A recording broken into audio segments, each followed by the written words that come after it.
Viewers welcome back in our program जी। Doctor साहब साडी अगली ईमेल आई है वर्जीनिया तो वीर परमजीत सिंह जी दी ਇਹ ਲਿਖਦੇ ਹਨ ਸਤਿਕਾਰਯੋਗ ਡਾਕਟਰ ਅਮਰਜੀਤ ਸਿੰਘ ਜੀ ਤੇ ਸਮੁੱਚੀ ਟੀਮ ਨੂੰ ਫਤਿਹ ਪ੍ਰਵਾਨ ਹੋਵੇ ਜੀ। ਵਾਹਿਗੁਰੂ ਜੀ ਕਾ ਖਾਲਸਾ ਵਾਹਿਗੁਰੂ ਜੀ ਕੀ ਫਤਿਹ। ਡਾਕਟਰ ਸਾਹਿਬ ਸਿੱਖਾਂ ਨੂੰ ਕੋਈ ਇਹੋ ਜਿਹੀ ਵਿਊ ਦੱਸੋ ਕਿ ਸਿੱਖ ਸਿੱਖਾਂ ਵਾਂਗ ਸੋਚਣ ਲੱਗ ਪੈਣ। ਕਿਉਂ ਸਾਨੂੰ ਵਿਪਰਵਾਦੀ ਸਿਉਂਕ ਲੱਗੀ ਦਿਖਾਈ ਨਹੀਂ ਦੇ ਰਹੀ। ਸਿੱਖਾਂ ਨੂੰ ਆਪਣਾ ਅੰਤ ਸਿਰ ਤੇ ਖਲੋਤਾ ਨਹੀਂ ਦਿਖਦਾ। ਸਾਡਾ ਸਿੱਖਾਂ ਦਾ ਹਾਲ ਮੁੱਠੀ ਵਿੱਚ ਕੁੱਟੀ ਹੋਈ ਰੇਤ ਵਰਗਾ ਹੈ जो तेजी नाल किरदी पई है। हुण तां ओह अकाल पुरख ही बचावे तां बचावे, होर कोई भी बचा नहीं सकदा सानू गरकन तो। पंथ दी हमेशा चढ़दी कला लोचदा ते गुरु अगे अरदास बेनती है कि ओह अपनी ही साजी कौम दी बांह फड़े। वाहिगुरू तुहानू ते तुहाडी सन्मुख टीम नू चढ़दी कला बख्शण। खालिस्तान जिंदाबाद जी। डॉक्टर साहब जिंदाबाद जिंदाबाद। वीर परमजीत सिंह जी दा बहुत बहुत धन्नवाद। इन्हां ने सानू वर्जीनिया तो लिखिया है। वैसे वर्जीनिया गए मिलते नहीं ने, कॉल करनगे कि मैं आ रहा पर फिर पहुँचते नहीं है। पर चलो असी फिर भी इन्हां दा शुक्रिया अदा करते हैं। ये सानू इनफॉर्म्ड रखते हैं, लगातार स्टोरीज भेजते रहते हैं, बहुत कुछ आप भी पढ़ते हैं और गुड़ते भी ने जी।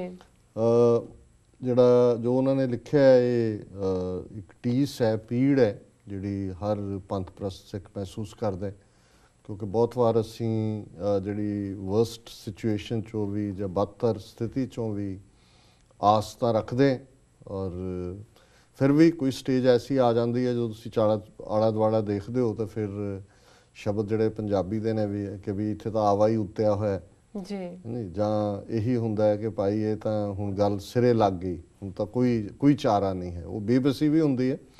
ਇਹਦੇ 'ਚ ਕੋਈ ਸ਼ੱਕ ਨਹੀਂ ਹੈ ਕਿ ਵੀ ਸਾਡੇ ਤੇ ਬਹੁਤ ਸਾਰਾ ਵਿਪਰਵਾਦ ਵਿਪਰ ਬੱਬੇ ਦੇ ਨਾਲ, ਕਿਉਂਕਿ ਬੱਬਾ ਵਿਪਰ ਬ੍ਰਾਹਮਣ ਦੇ ਲਈ ਸ਼ਬਦ ਹੈ ਜੀ। ਸੰਸਕ੍ਰਿਤ ਦੇ ਵਿੱਚ ਵੀ ਹੈ, ਗੁਰਬਾਣੀ ਦੇ ਵਿੱਚ ਵੀ ਅਸੀਂ ਪੜ੍ਹਦੇ ਹਾਂ, ਭਾਈ ਗੁਰਦਾਸ ਜੀ ਦੀਆਂ ਵਾਰਾਂ 'ਚ ਵੀ ਅਸੀਂ ਦੇਖਦੇ ਹਾਂ। ਵਿਪਰ ਸੁਦਾਮਾ ਦਾਲ ਦੀ ਬਾਲ ਸਖਾਈ ਮਿੱਤਰ ਸਦਾਏ, ਲਾਗੂ ਹੋਈ ਬਾਹਮਣੀ ਮਿਲ ਜਗਦੀਸ਼ ਦਲਿੱਦਰ ਗਵਾਏ।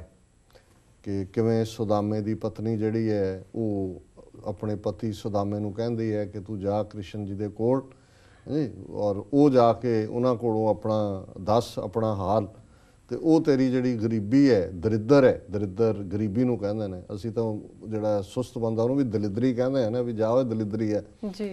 लेकिन ये शब्द दरिद्र है। और तुसीं ब्राह्मणां दी खूबसूरती देखो, उन्होंने एक देवता दरिद्रां दा भी बनाया, उहदा नाम ही दरिद्र नारायण है कि भी दरिद्रां नूं कह जिहड़े गरीबी च ने कि तुसीं इहदी पूजा करो, ਉਹਦੇ ਨਾਲ ਹੀ ਤੁਹਾਡਾ ਜਿਹੜਾ ਪਾਰ ਉਤਾਰਾ ਹੋਏਗਾ। ਉਧਰ ਲਾਏ ਹੋਏ ਨੇ ਵੀ ਤੁਹਾਡੇ ਕਰਮਾਂ ਦੀ ਗਤੀ ਹੈ, ਕਰਮਾਂ ਨੇ ਤੁਹਾਨੂੰ ਦਰਿੱਦਰ ਬਣਾਇਆ, ਗਰੀਬ ਬਣਾਇਆ ਤੇ ਦਰਿੱਦਰ ਨਾਰਾਇਣ ਦੀ ਪੂਜਾ ਕਰੋ ਜੀ। ਸੋ ਉਹੀ ਵਿਪਰ ਹੈ ਸੁਦਾਮੇ ਵਾਲਾ ਜਿਹੜਾ, ਔਰ ਇਹ ਵਿਚਾਰਧਾਰਾ ਹੈ। ਇੱਥੇ ਇੱਕ ਗੱਲ ਮੈਂ ਵੀ ਸਪਸ਼ਟ ਕਰਦਾ ਹਾਂ, ਜਿਹੜਾ ਅਕਸਰ ਮੈਂ ਆਪਣੀਆਂ ਸਪੀਚਿਸ ਦੇ ਵਿੱਚ ਵੀ ਕਰਦਾ ਹਾਂ, कि ये कोई परसीव ना करे ਜਾਂ ਇਹ ਕਨਕਲੂਡ ਨਾ ਕਰੇ ਕਿ ਵੀ ਅਸੀਂ ਕਿਸੇ ਇੱਕ ਫਿਰਕੇ ਜਾਂ ਜ਼ਾਤ ਜਾਂ ਕਿਸੇ ਧਰਮ ਦੇ ਵਿਰੁੱਧ ਹੈ।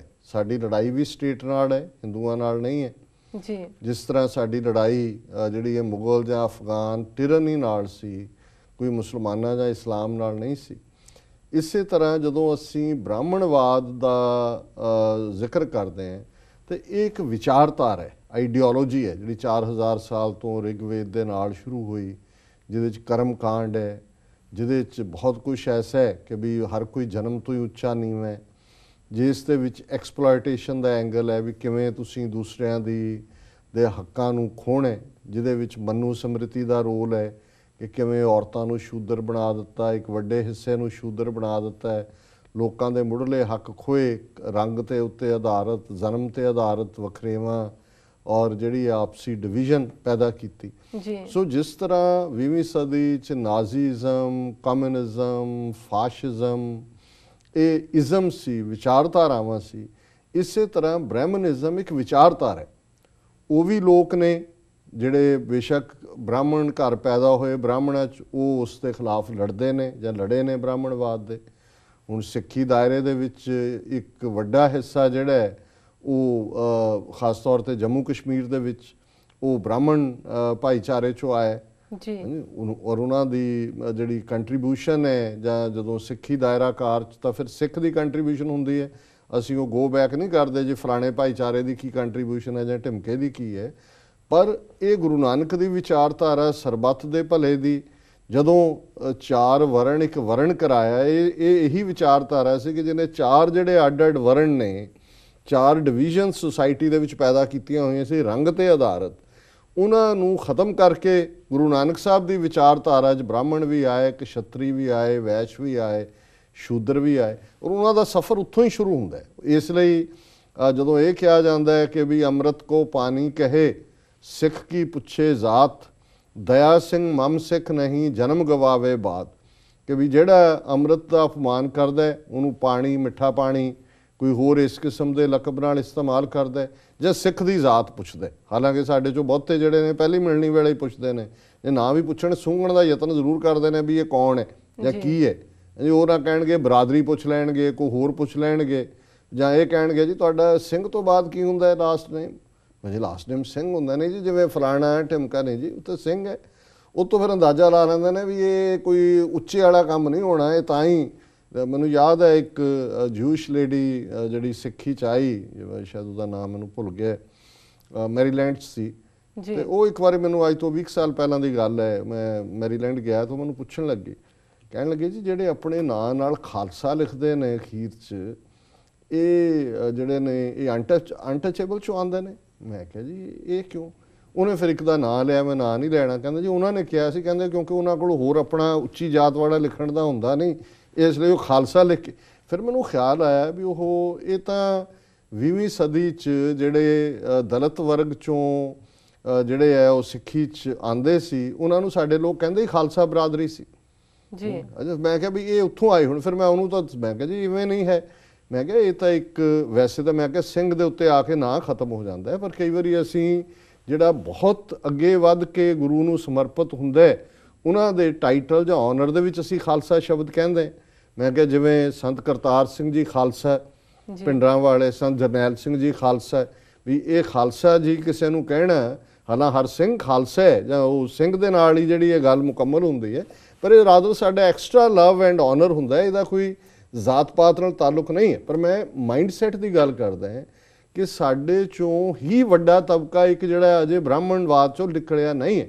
ਸੋ ਜਦੋਂ ਅਸੀਂ ਬ੍ਰਾਹਮਣਵਾਦ ਦੀ ਗੱਲ ਕਰਦੇ ਹਾਂ, ਸਾਡਾ ਕਿਸੇ ਇੱਕ ਤਬਕੇ ਜਾਂ ਫਿਰਕੇ ਵੱਲ ਇਸ਼ਾਰਾ ਨਹੀਂ ਹੁੰਦਾ, ਉਸ ਵਿਚਾਰਧਾਰਾ ਵੱਲ ਹੁੰਦਾ ਹੈ। ਹੁਣ ਬਾਦਲ ਹੋਏ, ਬਰਨਾਲਾ ਹੋਏ, ਇਹ ਸਾਰੇ ਲੋਕ, ਪਹਿਲਾਂ ਤਲਵੰਡੀ ਟੌੜਾ, ਇਹ ਸਾਰੇ ਜਿਹੜੇ ਨੇ ਜਿਸ ਕਿਸਮ ਦੀ ਇਹਨਾਂ ਦੀ ਸੋਚ ਹੈ, ਜੱਫਾ ਮਾਰ ਰੁਚੀਆਂ ਨੇ, ਇਹ ਸਾਰੇ ਬਾਦਲ ਬ੍ਰਾਹਮਣਵਾਦ ਦੀ ਖੇਡ ਖੇਡਦੇ।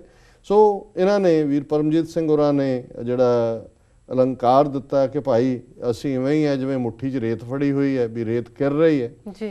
ਨਹੀਂ ਚਲੋ ਅਸੀਂ ਬਹੁਤ ਸਾਰੇ ਕੱਚੇ ਹਾਂ, ਸਾਡੀ ਮੁੱਠੀ 'ਚ ਰੇਤ ਹੋਏਗੀ, ਪਰ ਗੁਰੂ ਦਾ ਪੰਜਾ, ਗੁਰੂ ਦਾ ਦਸਤ, ਗੁਰੂ ਦਾ ਦਸਤੇ ਮੁਬਾਰਕ, ਉਸ ਦੇ ਵਿੱਚ ਬੜੀਆਂ ਰਹਿਮਤਾਂ ਨੇ, ਬਰਕਤਾਂ ਨੇ, ਔਰ ਪੰਥ ਦੀ ਬਾਂਹ ਉਸ ਦਸਤੇ ਮੁਬਾਰਕ ਨੇ ਫੜੀ ਹੋਈ ਹੈ।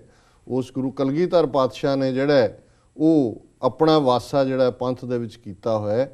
ਜਿਸ ਪੰਥ ਦੇ ਵਿੱਚ ਗੁਰੂ ਵਸਦਾ, ਇਸ ਪੰਥ ਦਾ ਕੋਈ ਕੀ ਵਿਗਾੜ ਲਏਗਾ। ਸ਼ਾਇਦ ਇਹ ਵੀ ਗੁਰੂ ਦੀ ਰਜ਼ਾ ਦੇ ਵਿੱਚ ਇੱਕ ਪਰਖ ਦੀ ਘੜੀ ਸਾਡੀ ਚੱਲ ਰਹੀ ਹੈ, ਜਿਸ ਦੇ ਵਿੱਚ ਖਰੇ ਤੇ ਖੋਟੇ, ਸੁੱਚੇ ਤੇ ਜਿਹੜੇ ਨੇ ਮੈਲੇ, ਕੱਚੇ ਔਰ ਮਜ਼ਬੂਤ, ਇਹ ਪਰਖੇ ਜਾ ਰਹੇ ਨੇ। ਔਰ ਇਸ ਪਰਖ 'ਚੋਂ ਅਲਟੀਮੇਟਲੀ ਜਿਵੇਂ ਵੱਡੇ ਘੱਲੂਘਾਰੇ ਵੇਲੇ ਸਿੱਖਾਂ ਨੇ ਕਿਹਾ ਸੀ ਕਿ ਜੀ ਮਹਾਰਾਜ ਨੇ ਪਾਈ ਸੀ ਕੁਠਾਲੀ ਪ੍ਰੀਖਿਆ, ਖੋਟ ਝੜ ਗਿਆ, ਕੁੰਦਨ ਰਹਿ ਗਿਆ।